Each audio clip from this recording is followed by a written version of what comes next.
Thank you for that moment of silence. As we are mourning the death of my team. 1-5. 1-5. Very upsetting. Very, very upsetting. But the show must go on. Welcome, everybody. This is your OGFFL weekly video show. I'm, of course, your host, your commissioner, Mr. Robert Triano. Welcome. So, of course, first things first, we have to say congratulations to Joe, as he is the first official member of the league to score high points twice. We've had 5 different winners the first 5 weeks. Joe is the first repeat winner, so congratulations.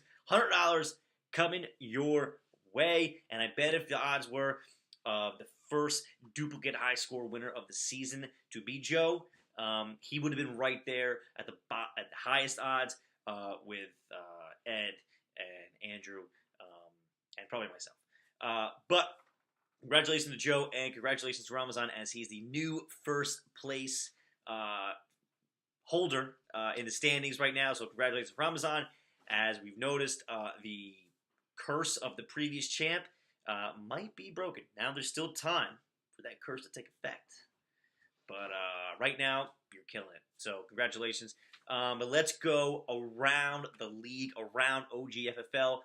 Points, points, points. I cannot say it anymore. This is the highest season by far for points scored by teams. Right now, so this week was the second highest points scored in total by the league ever. I think it was well over 1,300 points. It's the second highest, only to a week in 2015 where we scored like 1,380. And this week, I can check it right now, we actually scored 1,359. So we were about 30 points off, or 20 points off away from the highest score ever. But it's been ridiculous this year with scoring.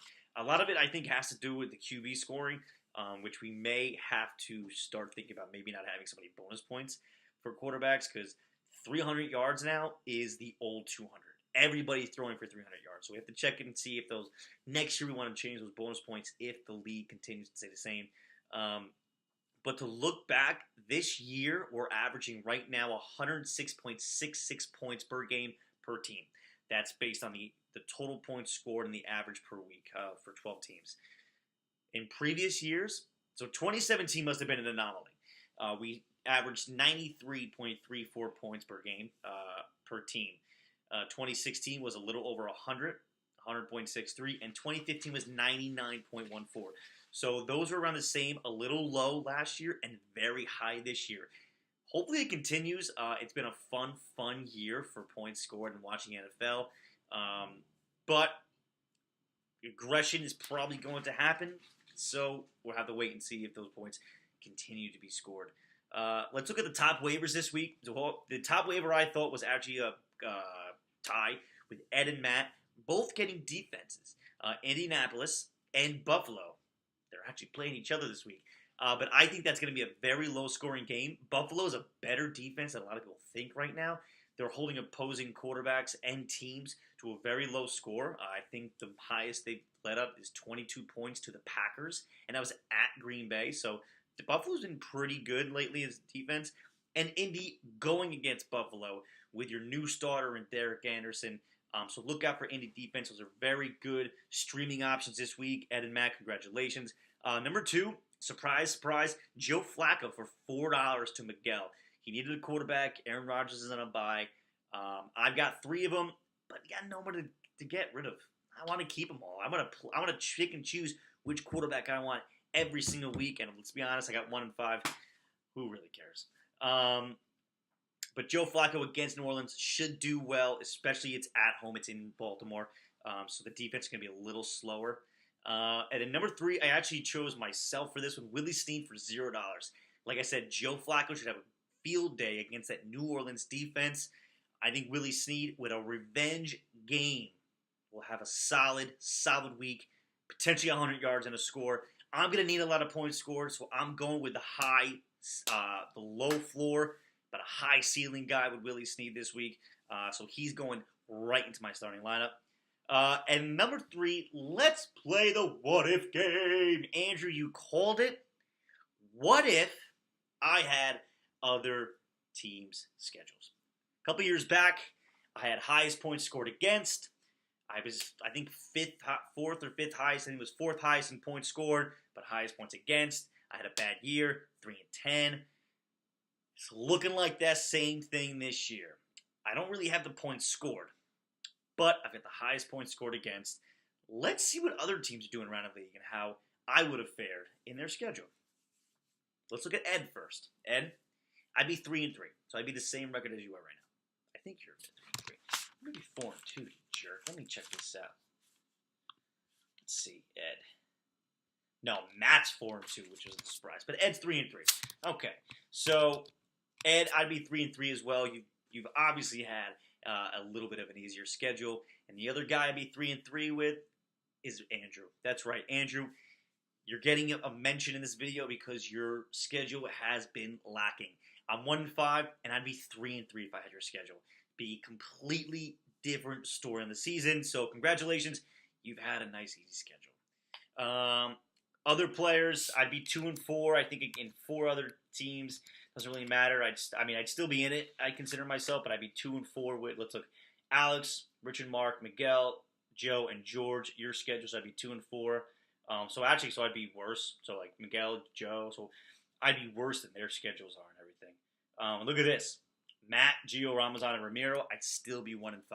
So obviously, you guys have played very well with your schedule. I would not be doing so well. So good for you guys, Ed, Andrew, whatever. Let's go around the NFL though, right quick to finish this video off. It won't be too long today. You got Devontae Freeman on the IR. That's my team, but look out for the other leagues. May come back week 16 against Carolina, but he's droppable. You have an IR spot, use it if you want, but if you need it, drop him. Week 16, who knows what's going to happen, and Atlanta may be out of it anyway. I'd be very surprised if they brought him back just for a week 16 and week 17 games, especially if they're out of it. So if they're in the playoffs, maybe, but if you can drop somebody, if you need to drop somebody, he's definitely droppable. Injuries going into this week. Leonard Fournette, we know he's probably not going to play till week 10. Matt Bryant, he's doubtful for this week. Actually, I think they already ruled him out already. So a nice kicker going probably. I don't think you're going to use an IR on him. You may or may not, but he's droppable. You can always pick up a kicker. Look out for Dalvin Cook, Evan Ingram. He may return this week. Cook may return. T.Y. Hilton, he's looking doubtful. Jack Doyle's looking doubtful. Josh Allen, he's out a couple weeks with an elbow injury. I don't know who that affects, but Josh Allen, he's out. I don't know. Derek Anderson will start this week. You've got a 2 QB league. You need a guy to pick up. Cooper Kupp out at least this week, if not more. Watch out for him. Quincy Enunwa, that may open some things up for Curse. And then Calvin Ridley Monday night. That's going to be a tough one. May or may not play. Looking 50-50 right now.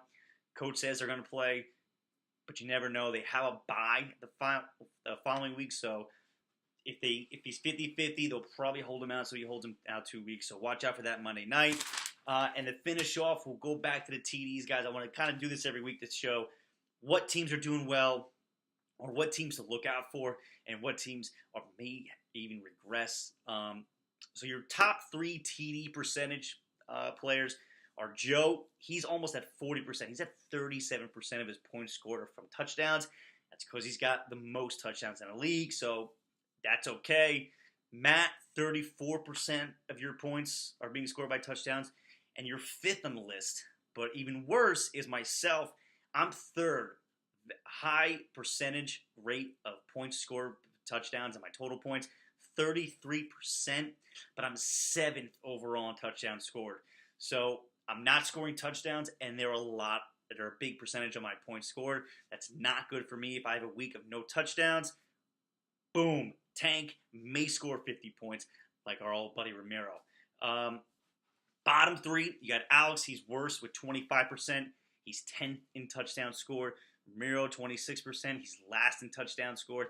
And Ed, 27%. He's 11th in touchdown score. So those are even. You don't really look for anything there. No one's really looking to go up, down, whatever. Myself, I'm the one. So I'm the bad. I'm the guy who's scoring a lot of percentage, a big percentage of my points are with touchdowns, and I'm not scoring touchdowns. Not good. The good, Mr. What's it called? Ramazan, killing it right now. 30%, so he's 6th overall with percentage points, and he's 3rd highest touchdowns. So he's scoring a lot of touchdowns, but it's not a huge percentage of his points scored. So look out for Ramazan to even exceed expectations going forward, and he's already in the top spot, so he's got a really, really good team. So look out for him in the future. And that's it, guys. I am all set. It is Wine Wednesday again, so everybody have a great night. Cheers. See you guys soon.